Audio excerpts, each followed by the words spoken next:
Madam Speaker, Valentina, Matviyenko, distinguished members of the Russian delegation, honorable senators, excellencies, it is a great personal pleasure and a rare privilege to convey our profound greetings and sentiments of bonhomie to our distinguished guests as memento of abiding friendship and love from the Pakistani Parliament, the political and parliamentary leadership, and our whole nation. Madam Speaker, we are grateful to you and the members of your delegation for honoring us with your visit. I am confident that this valuable interaction and exchange of ideas between parliamentarians from the two sides would go a long way in further enriching, diversifying, and deepening fraternal Pakistan-Russia relationships. Madam Speaker, your visit marks a historic headway in furthering Pakistan-Russia relations and cooperation. I am buoyed by absolute confidence that together we can lay the foundation for an even stronger partnership in the future to realize commonly cherished ideas of peace, development, progress, innovation, enlightenment, and harmony. The bonds of friendship and cooperation that we have renewed during your visit will enrich and deepen our bilateral, inter-parliamentary, economic, investment, and trade linkages. Madam Speaker, it's a very proud day for me today. Talking about 100 years old history, I am a proud hire standing in front of you right now. Let's remember my great-grandfather and my grandfather, Khan Abdul Ghaffar Khan and Khan Abdul Wali Khan, who late, both are now late, who just for this ideology and mindset that we must have friendly relationships with our neighboring country, regional countries, have been labeled traitors in Pakistan, as we said before, have been labeled agents of Russia, and in Pakistan we and you both have been called the red non-Muslims, and I'm proud of that today, that Pakistan is moving in the direction where we asked them to move 50 years ago. The only reason we had to struggle for the 50 years taking Russia was our idea of having friendship with regional and neighboring countries. Taking this privilege, I request the chair to extend hands towards all neighboring countries. We must have a friendship criteria before everything. We must have good friendship with India. We must have good friendship with Afghanistan.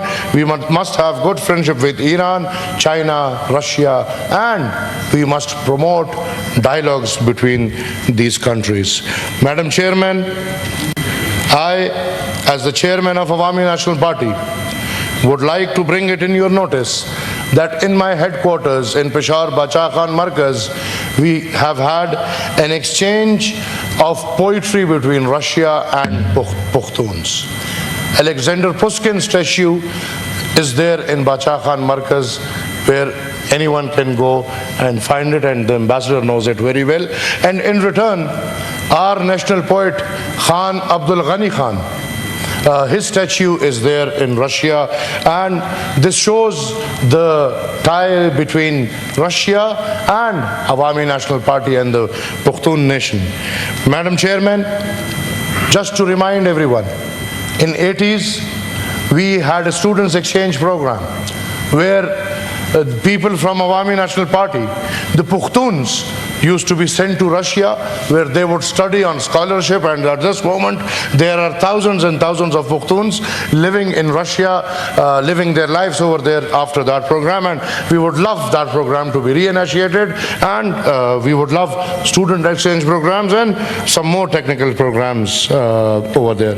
Madam Speaker, history is history, but we cannot live in history. We must learn from history, and then we must move on. History might be brutal.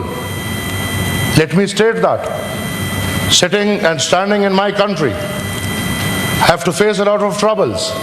But again I say, history might be brutal, but Madam Speaker, as I said, we have to learn lessons and we have to move on.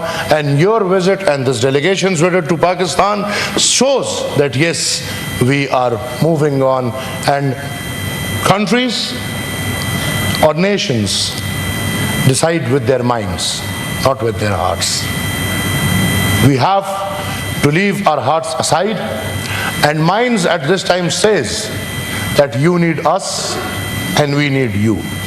Russia needs Pakistan and Pakistan needs Russia, and this bilateral relation is the need of the hour, was the need of the hour, and will be the need of the hour.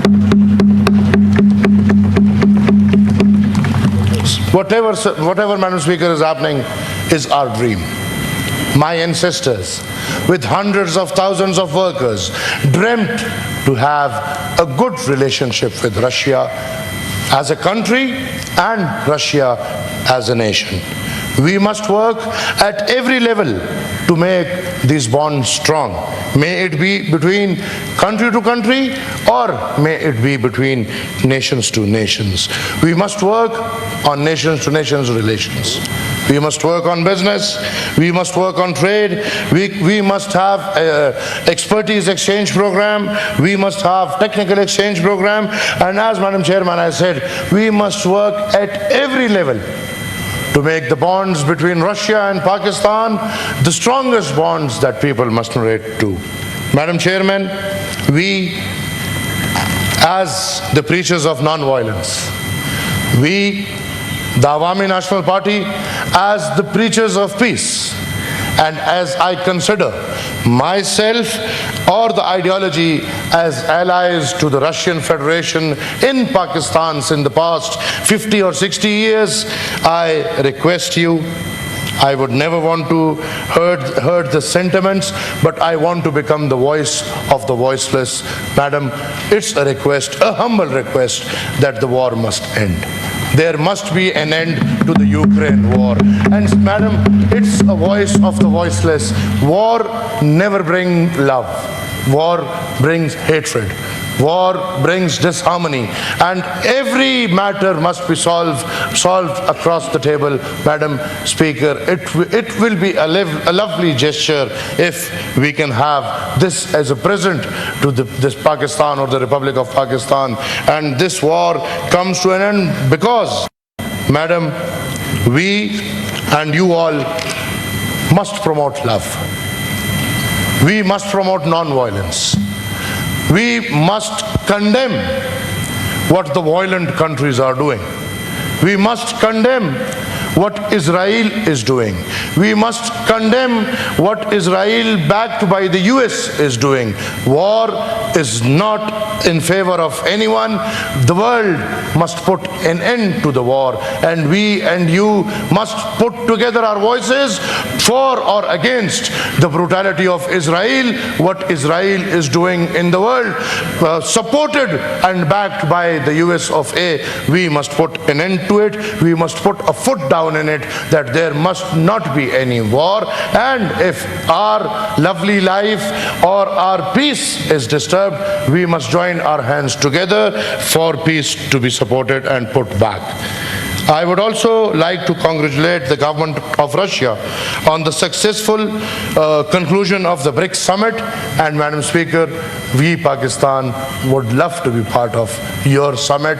We would love to be part of the BRICS. And it's again voice of all Pakistan nation that you put our word ahead, and Pakistan must be part of the BRICS. I would also request the government of Russia to consider the installation of a small atomic power station in Pakistan, which is already in process.